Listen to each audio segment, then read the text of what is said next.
Okay, good morning guys. Today I'm gonna cook ground pork with mushroom. Okay, so these are all the ingredients. We need salt, black pepper, soy sauce, oyster sauce.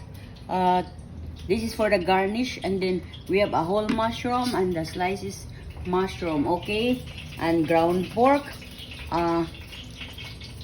garlic, onion. Saute the garlic. Yun. Okay, garlic and then onions.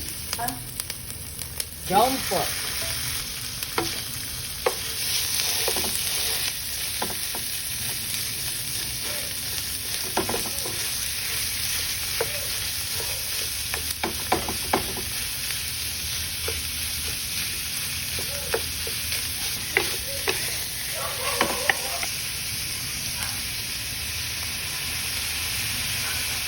And then black pepper.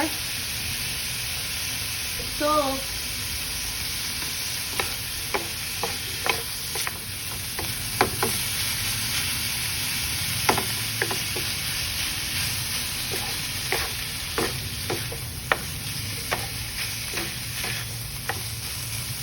and then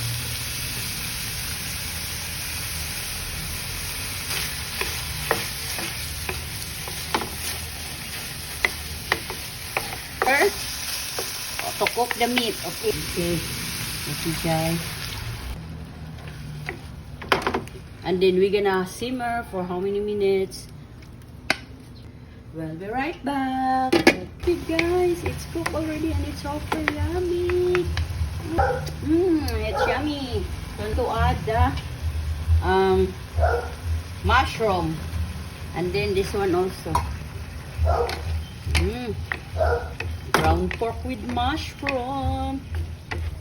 Okay guys, so we're gonna simmer again for maybe 3 minutes so that the sauce of the ground pork will absorb to the mushroom. Okay guys, so it's done. Look at that one.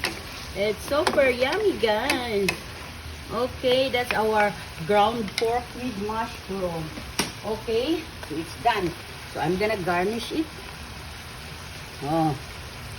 Okay, so it's tasting time. I off the heat now and then it's tasting time.